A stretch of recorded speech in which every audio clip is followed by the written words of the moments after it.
we're going to be using dementia as our clinical example to draw out some of the themes and important issues about delivery of patient online.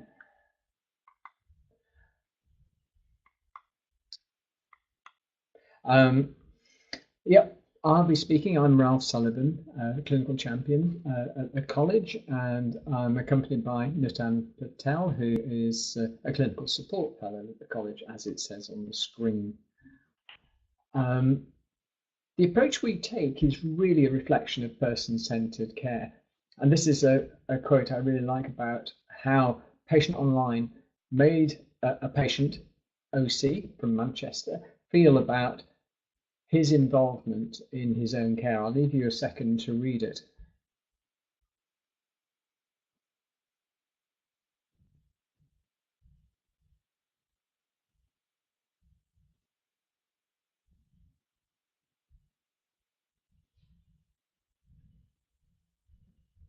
And we're going to discuss how you implement that as we go along this afternoon. So these are the learning objectives. Headline: we want you to feel able and confident to recommend Patient Online for patients with dementia.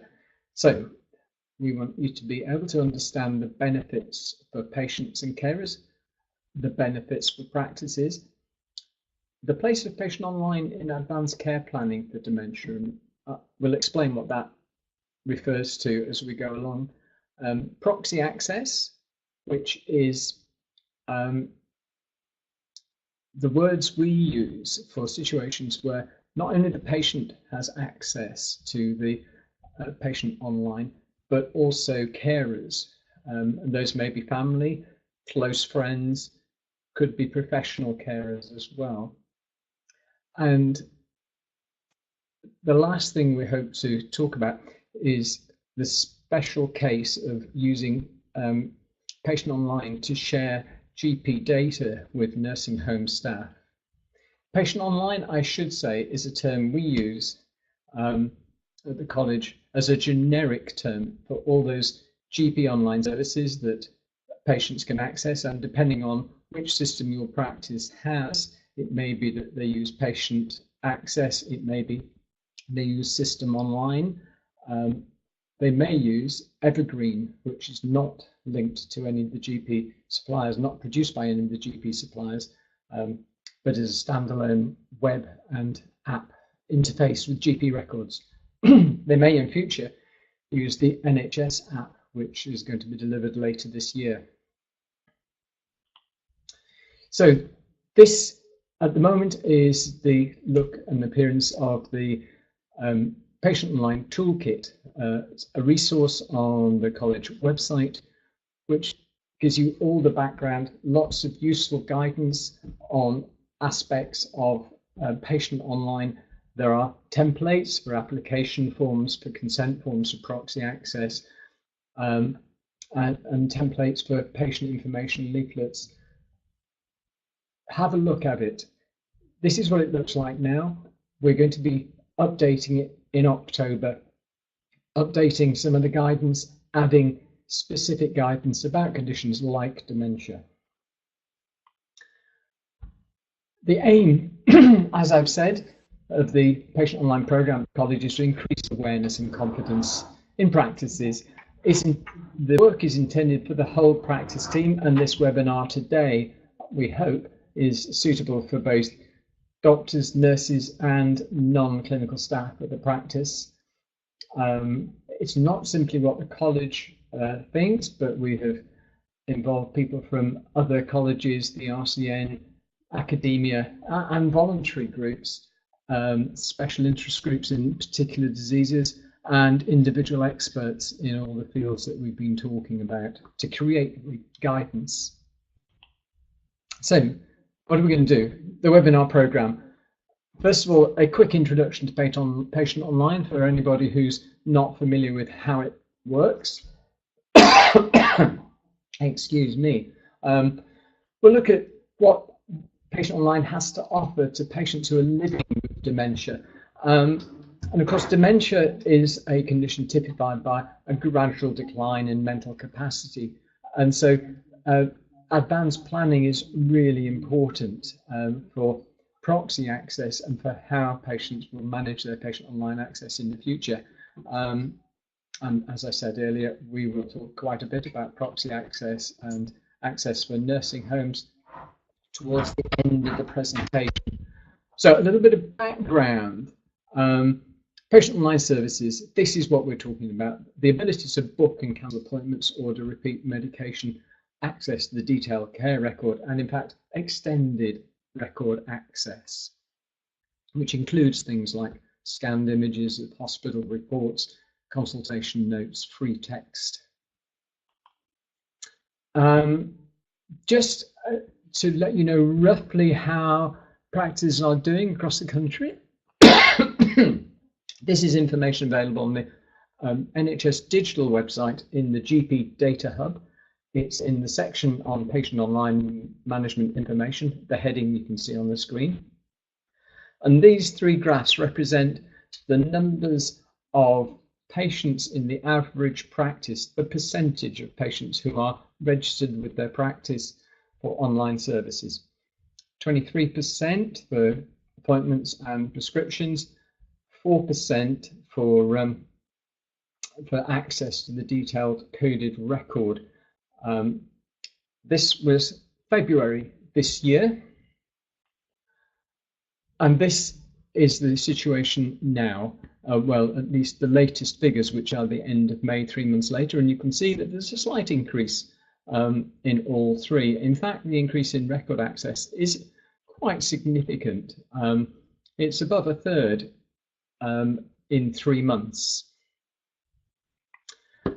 Website can also give you details about how you as a practice are performing, and this is my practice. We've been offering patient online now since 2006, so we have a high number of people with record access.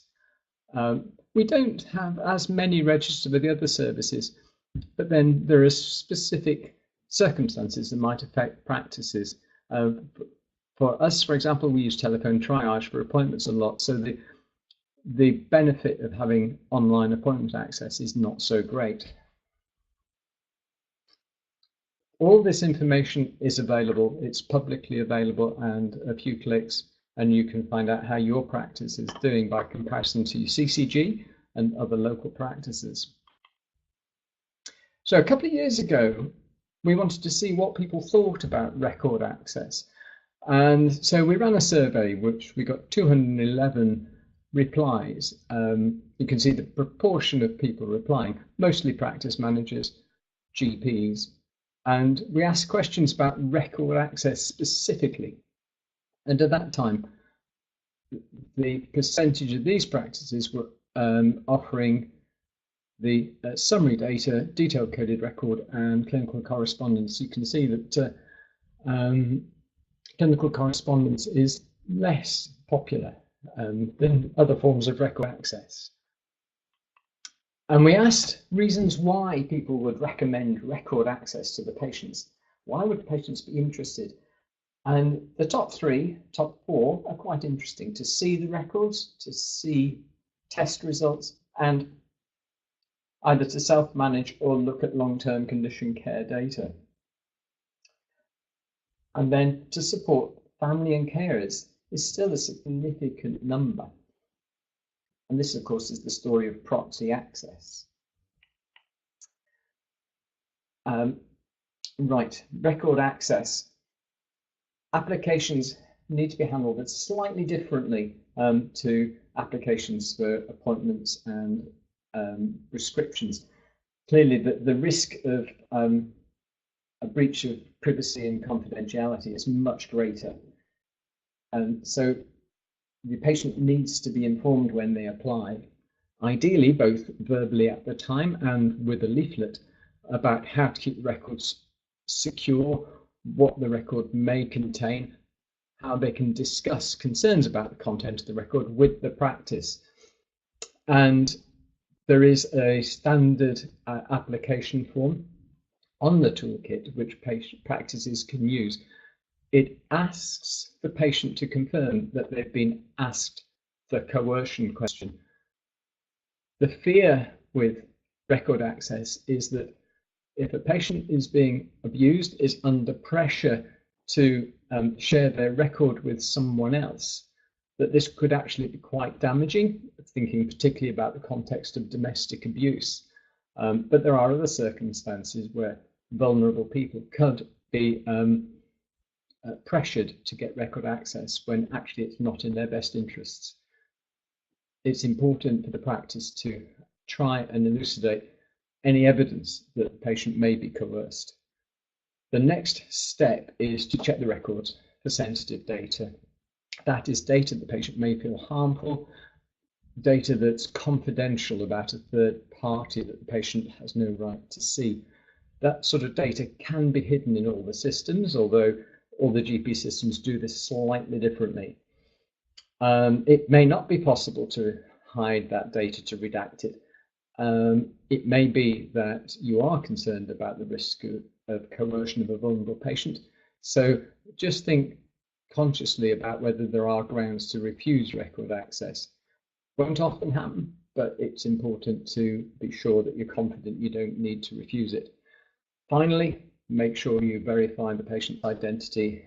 Once that's done, you can give them the login details and switch on access to the records.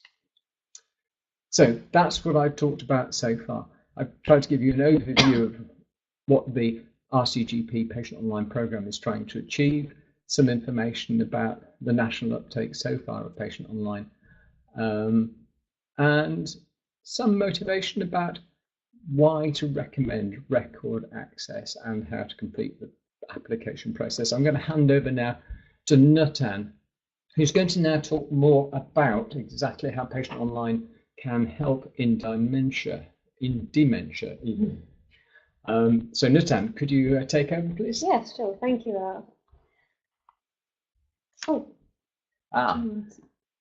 We've got a slide in the wrong order here. I'll leave you to read that. That's a little bit of reinforcement of the coercion risk.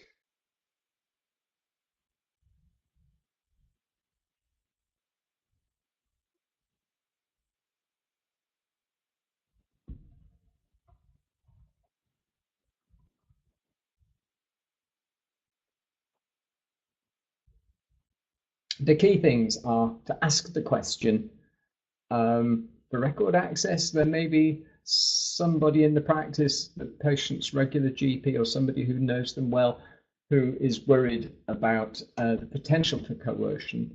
And perhaps the person in the practice who knows them best should be involved in the decision about giving record access and make a conscious decision before switching on whether you have grounds to decline access.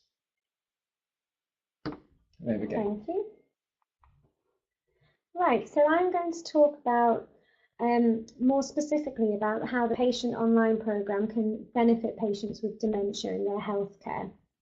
So as Ralph mentioned earlier, he has touched upon some of the benefits of having online access, and as long as you're quite happy, or the practice is quite happy that there's no issues, no safeguarding issues or coercion issues, it's part of our role as clinicians and healthcare professionals to try and promote the Patient Online program if we think it will benefit the patient and their carer. And I think it's important to try and be opportunistic in our approach. So when we're seeing patients in long-term condition clinics, such as diabetic clinics or asthma clinics, or at their dementia reviews, it might be worth discussing whether they have access to the Patient Online program and whether they're aware of how it might help them with their care, if you think it's appropriate. So we all know that dementia is a complex condition, but it's progressive. In most cases, it's slowly progressive, and cognition declines over time.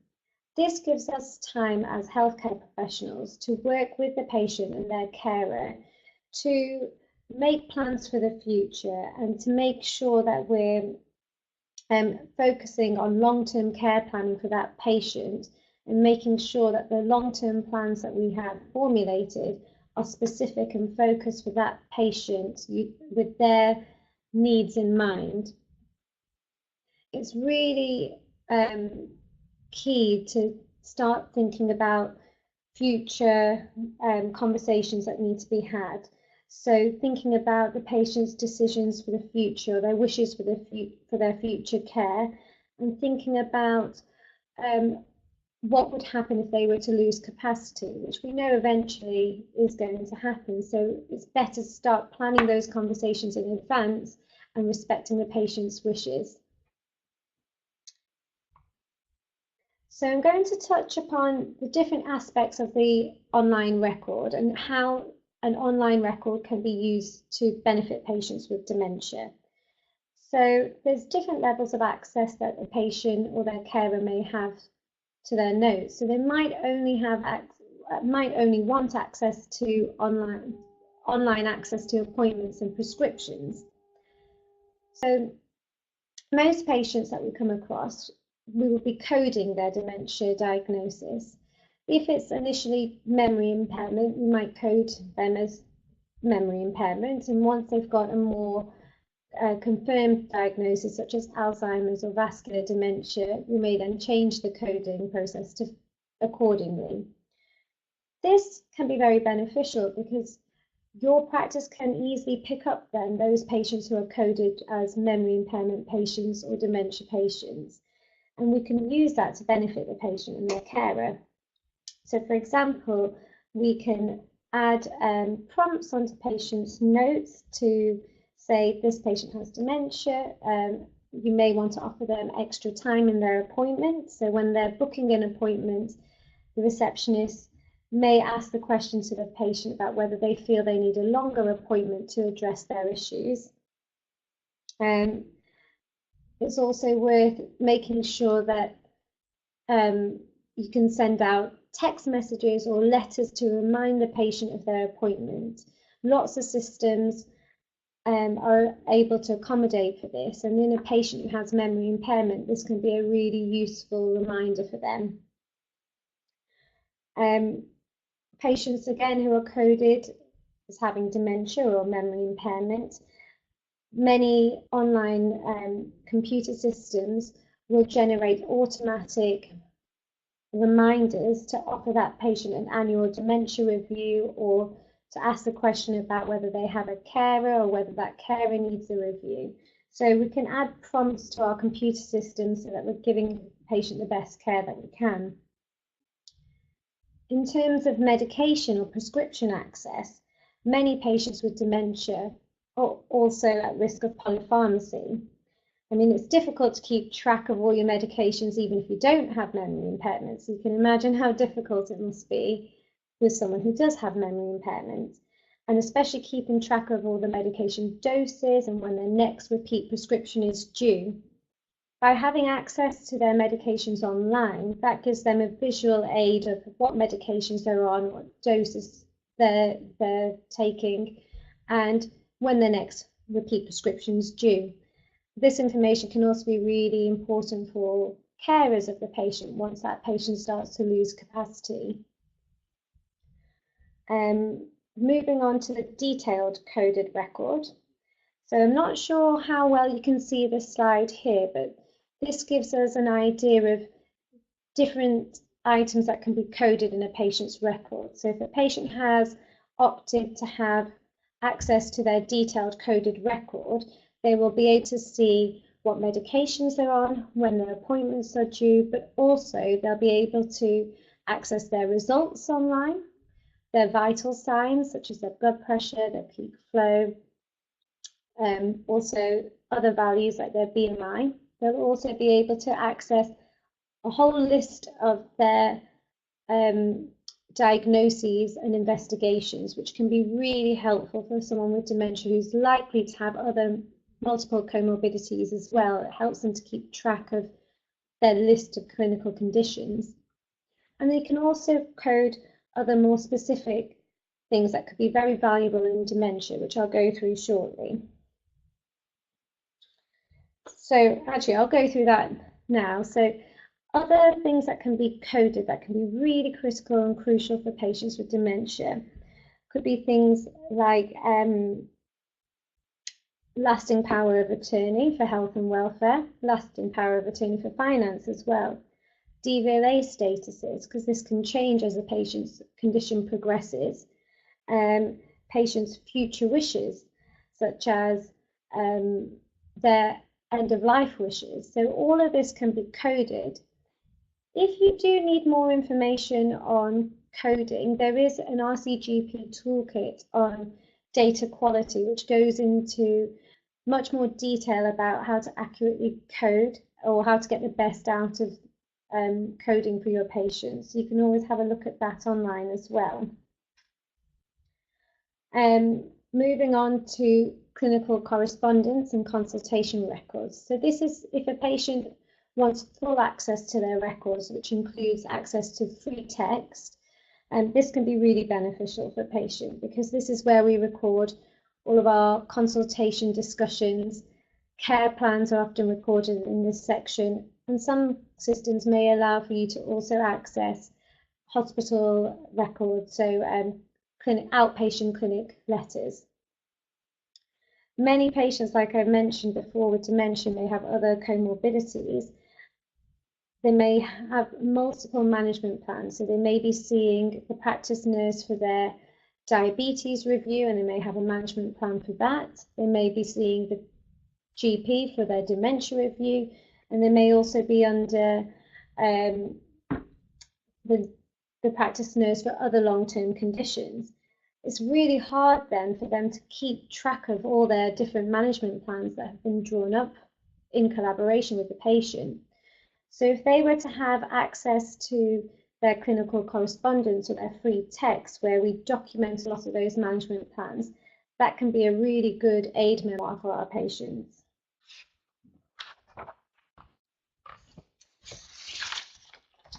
I'll let you have a few minutes just to look at this. This is an example of the types of things that can be included in a detailed coded record with someone who's opted for access to their coded record.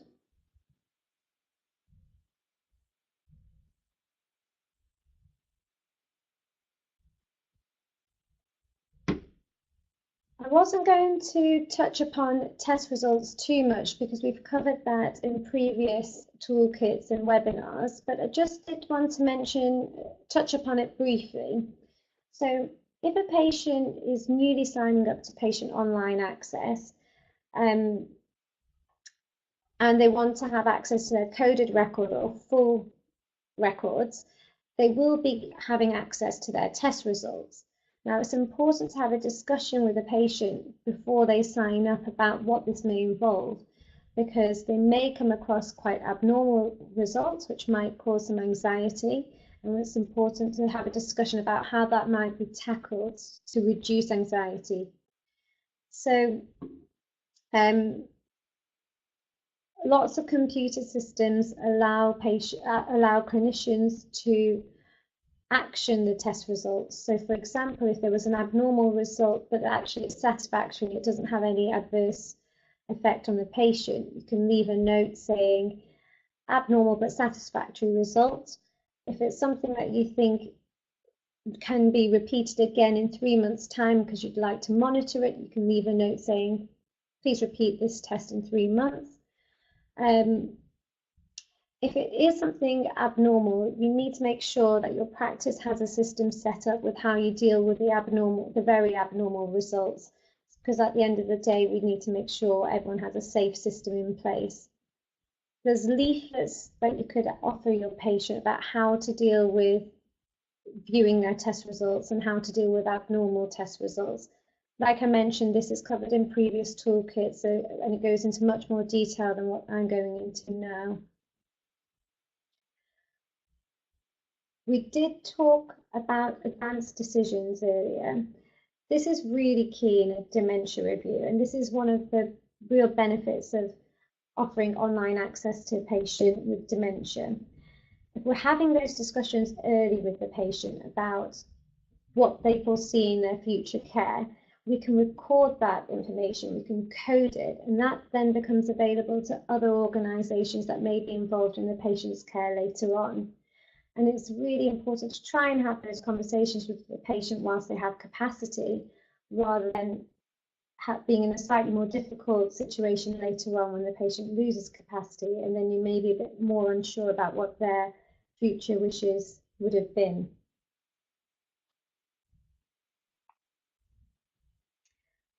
Okay, so I'm going to move on now to how the Patient Online program can help us when we're carrying out dementia reviews with our patients and when we're formulating care plans for our dementia patients. So, firstly, I just wanted to discuss this slide here. So this is this is a Royal College GP toolkit. It's a collaborative and support toolkit approach, and they just give us a summary of how they think that care plans can be approached, and it focuses more on patient-centered care, which is what we're all after, especially in this group of patients. They focus particularly, there's a large emphasis on preparation prior to your consultation with the patient about care planning. So, for example, if a patient has access to their records before they come and see the clinician or the healthcare professional, they're able to look at what might be worrying them on their records or what progress they're happy with. They'll be able to draw up a list of questions that they might want to discuss with their healthcare professional. And then when they come to see you, they're more prepared for what they want to discuss, and you can then orientate the conversation that takes place around the patient's concerns and make it more of a patient-centered approach. And then you can set goals together and review those at future dates.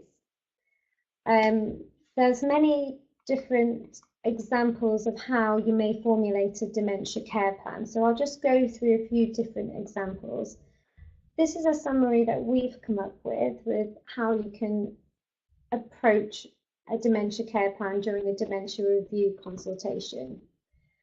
So firstly, it's worth going through the coded data. So like I mentioned before, lots of diagnoses will be coded, hopefully, and so will relevant investigations and relevant data. So it's worth just checking with the patient that they agree with the information that you have coded and that the diagnosis codes are correct. And if they need to be updated, that's your opportunity to get that sorted. So like I mentioned, you may have coded someone as having memory impairment, but then they may have been seen in a memory clinic and been given a formal diagnosis of vascular dementia. So you'll want to update your records so it's all accurate. You can also take this opportunity to do a medication review with the patient as well, maybe stopping any medications that may be adversely affecting their cognition. But from a patient online perspective, just making sure they know what medications they're taking, how they can request them online. If any medications need to be stopped, then you can take it off their repeat prescription at that consultation. You can also discuss test results with the patient. So like I said, it's worth advising the patient to try and be prepared for the dementia review consultation if possible, or at least having that conversation with the carer if the patient doesn't have capacity to prepare for their consultation. Then when they come to see you and want to discuss test results, they have a bit more, they have an opportunity to discuss what's worrying them or concerning them, and also an opportunity to discuss what's going well and how we can move forward. Now, during the dementia reviews, it's quite important to take the opportunity, if it's appropriate, to discuss any relevant legal information. So if there is someone who is thinking about registering as a lasting power of attorney for that patient, you can code that as thinking of becoming a lasting power of attorney, or if they actually formally have lasting power of attorney, you can record that accordingly. It might be worth doing a capacity assessment and also recording that and coding that correctly as well. And you may want to discuss DVLA statuses and make sure that's all accurate and up to date on their online record. This is an opportunity, as I've discussed before, to really talk about that patient's advanced decisions, advanced statements. If they have anything that they feel very firmly about in terms of their future care, now is the chance to discuss it with them and make sure that your records are accurate and reflect that patient's wishes. It's also worth thinking if they're starting to lose capacity, or that just talking about who they may want to access their records on their behalf, whether they have close family members or friends or carers who they would like to have access to their records. And you can record the name of who they would want involved in their care or who they may not want involved in their care. That's equally important. And it's also worth discussing whether they have a formal carer and whether that carer needs any extra support.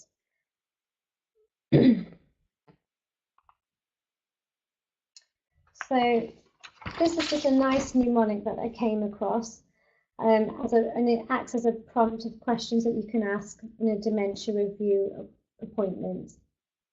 So we've already touched upon many of those, but the ones that we haven't touched upon, I'll just go through those.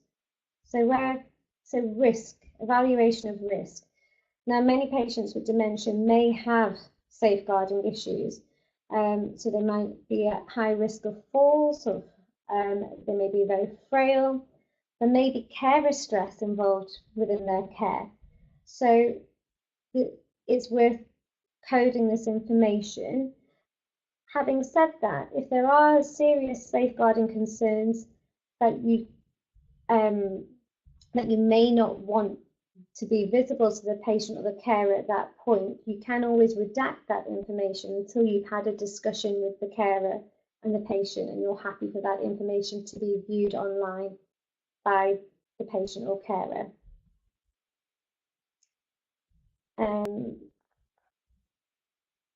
And yeah, I think we've been through the rest already. And this is another model that I came across. So it's another approach to deal with dementia care planning. So this model highlights the need for a dementia practice coordinator. So this will be a named practitioner who will lead the care and treatment and support for that patient. They also discuss advanced care planning. So this can be looking at community connections. Does the patient need to be more involved in social networks? Can you give them some support and information regarding this? Or looking at aids and technology, is the patient safe in their house or in their environment, or are there other things that you can offer to keep them independent in their own environment for as long as possible?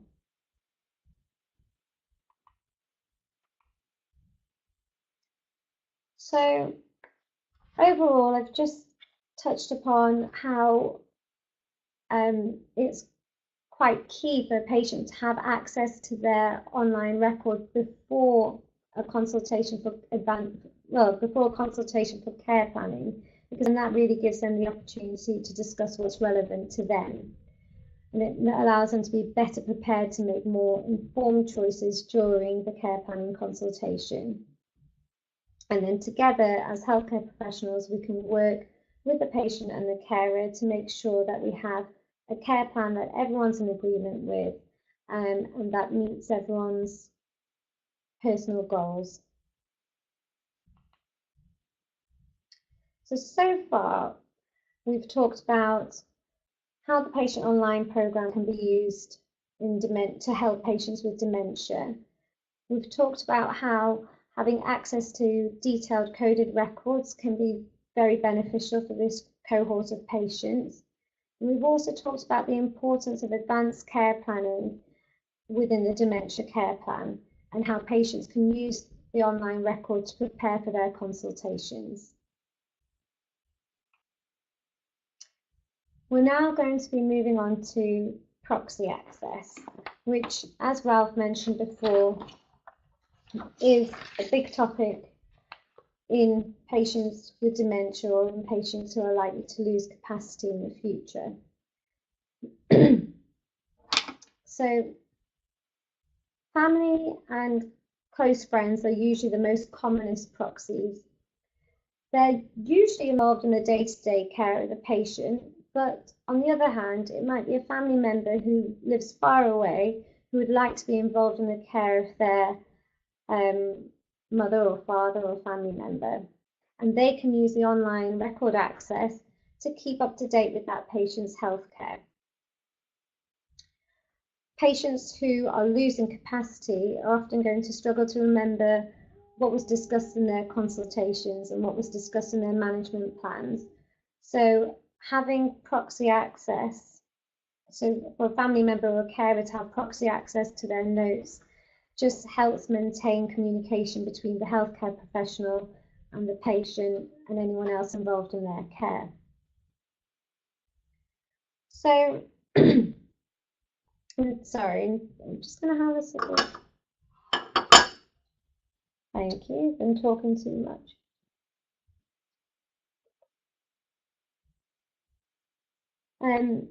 So getting access, how do you get proxy access? So, and what is proxy access? So proxy access is when someone else is acting on behalf of the patient and requesting access to that patient's notes to help with the patient's welfare. Now, when someone signs up for proxy access, it's important to note that they actually have their own separate login credentials. So a patient will have their own login password and username, but whoever's requesting proxy access will have a completely separate username and password to that patient, because the levels of access to the patient record may differ. And the person who's applying for proxy access doesn't actually need to be a patient registered at the same practice. They could be registered at any practice, but could still request proxy access to a patient's notes. And there's varying degrees of patient access, proxy access as well. So if a patient has capacity, they may want a family member to help them make appointments and request their medications, but that might be the only level of access that they want their family member to have to their notes.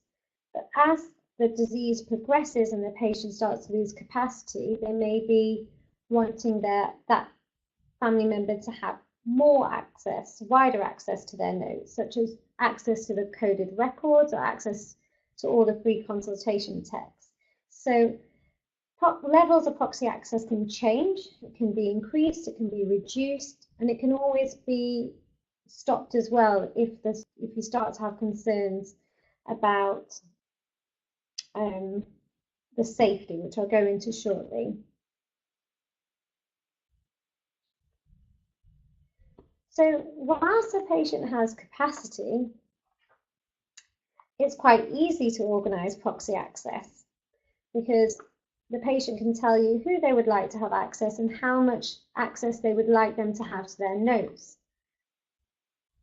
The situation becomes a bit trickier when the patient has lost capacity or is losing capacity.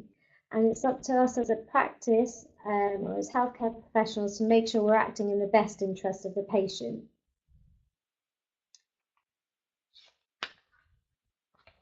So this is an example of what a consent form for proxy access will look like, and these need to be completed by the patient and the person who's requesting proxy access, and that needs to be clearly documented in the patient's notes. But like I said, there may be times where you don't necessarily think that it's in the patient's best interest to grant proxy access to someone else.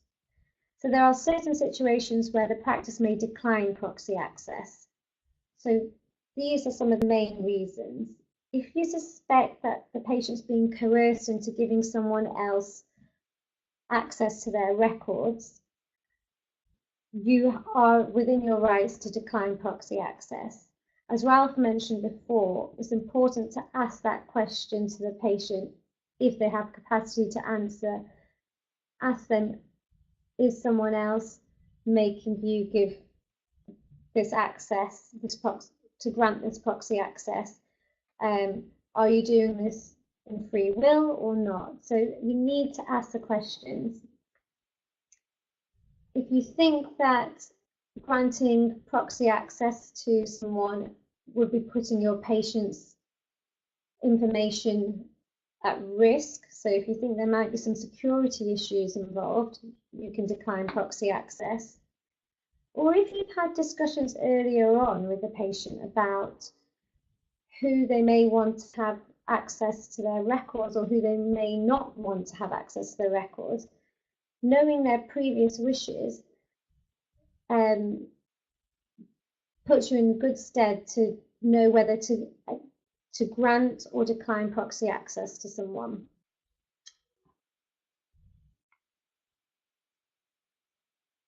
Now, if the patient lacks capacity to make decisions, we have to act in their best interest. So there are certain situations where you can grant proxy access if someone's lacking capacity. So if they've, like I've mentioned before, previously said they would like such and such a person to have access to the records if they lose capacity, that makes your decision quite easy. If the applicant who's asking for proxy access has lasting power of attorney for health or welfare for that patient, then, or is a court-appointed duty for that patient, then you can give them proxy access. If you're not entirely sure if they definitely do have lasting power of attorney, you might want to go onto, you might want to check this online by going onto the Office of Public Guardian and just checking that that patient has been registered as a lasting power of attorney or a court-appointed duty. And also there are certain situations where other health professionals might be asking for proxy access to a patient's notes. And these would be health professionals directly involved in delivering care to that patient. And in this situation, as long as you're happy that there's no safeguarding issues or data protection issues, you can grant them proxy access as well to the patient's notes. I think Ralph's going to talk about that in more detail now, aren't you? Yes, thank you very much, Nitan. Move on to, I'm going to talk about proxy access now. There's a distinction I would like to draw, and I think this is really quite important. Carers can access the patient online record in two ways. They can have access to the same passwords that the patient uses, and they get exactly the same access as the patient. The practice has no say in whether the patient shares their access with a carer, a family member, and that's up to the patient. If the patient's being coerced into doing that unwillingly, that's a problem. But when we're talking about nursing homes, we are talking about a very specific situation where the nursing home staff, and the same thing can apply to carers, have their own login details. Now, not all GP systems have this functionality yet, although I believe it's in the pipeline. So beware of which system you're using and whether you have the facility to create separate proxy access accounts, that is, access to the patient online services of a patient by somebody acting as a proxy on behalf of the patient. Now, this may be healthcare professionals within nursing homes, and there are certain things to think about, which are really good examples of how to do proxy access safely for both the patient and the practice. Now, nursing homes have, if you like, two interests predominantly. in accessing the patient's records. One is the pure convenience and facility and accuracy of ordering repeat prescriptions online. The other one is also to keep up to date with lab results, with hospital reports, with the breadth of a patient's multimorbidity. Now, this may be a situation where patients can consent to proxy access, or it may be a position where they don't have the capacity, and many people with dementia will be in care homes at some point in their lives. We would recommend that you don't allow proxy access unless you have the facility to give an account to named healthcare professionals. So each nurse in the nursing home will have their own personal login. Now, this is really quite important because it allows you to manage access withdrawal. Because if a member of staff no longer has responsibility for a patient or leaves the nursing home, the patient's access, proxy access, can be withdrawn by the practice. I've made a note here too about the legal basis for access. There, under the GDPR, nursing homes, whether public or private, do have a legal basis for access to the records. Under common law duty of confidentiality, it's implied consent because the patient has chosen to go for nursing care. And as with any data sharing for direct care, which is what we're talking about with Patient Online, it's very wise to have a data sharing agreement between the practice and the nursing home. And this establishes the conditions and circumstances under which the practice is happy for named nurses in the nursing home to have access. The agreement may be a broad agreement to cover all the patients within the home that are registered with your practice, or you may have a separate agreement for each individual. One of the benefits of having a separate agreement is that you can specify the level of access that the nurses have to an individual's record. Obviously, the drawback is it's a lot more complicated to manage and more time consuming. But it is a good idea for the data sharing agreement anyway to carry both the names of the patients and the names of the nursing home staff who have access. It should mention the legal basis for data sharing. These are under the GDPR Articles 6 and 9. I don't want to get technical about that at this stage, but it's around who has, what organizations have a lawful reason for processing data that's personal, but also do they have a lawful basis for the special kind of data that healthcare data is. Articles 6 and 9, the access should be specified in the agreement. It may just be for ordering repeat prescriptions. You may set it differently and include access to the coded record or to clinical correspondence if you feel confident, if you feel that the nursing home are well organized, can maintain the confidentiality and security of the record, and will use the access appropriately. It is a good idea to actually write down exactly what the nursing home will do to protect data security and confidentiality. And the arrangements for staff changes. Will the nursing home let the practice know within a fixed period of time that somebody has actually left their employment, or that they have new staff who need or would benefit the patient for the nursing staff to have proxy access. And as in any good data sharing agreement, there should be a set time to review that process. If you can put all these things together, then you're starting to build a reliable and safe way of providing proxy access for the nurses within the nursing home. And this can really help the process of healthcare for your patients. So, to summarize what we've talked about in this webinar, we've tried to explain the benefits of patients and their carers having access to the patient's GP record and services online.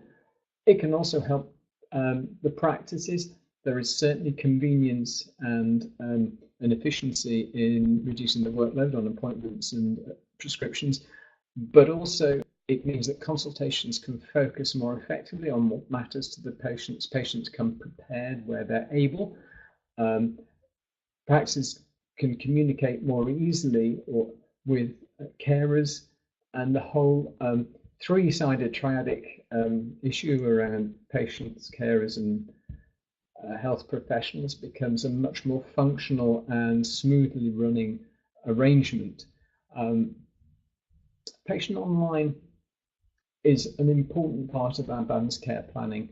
Patients will have more and more reliance on Patient Online as their dementia worsens. A time may come when they no longer have capacity to agree to pay to a carer, family member having proxy access, when it becomes really, really useful. And it's good to make an arrangement to have an advanced decision recorded in the notes before that situation arises. There are definitely safety and security issues with proxy access, and I've talked briefly about the difference between proxies having access to the patient's login details and having their own separate login details if your GP system has that facility. And I'm sure you'll remember that we talked about nursing homes as well. Thank you very much for staying with us through this webinar. I hope you found it interesting and informative. I think we have time and we have some questions. Oh, sorry, I'm misreading the little screen to the side of me here. There's been some discussion about things, but no, we don't actually have any questions. So I'll just give it a second, and if no questions are appearing, we'll come to an end. Thank you very much for joining us on this webinar. Thank you.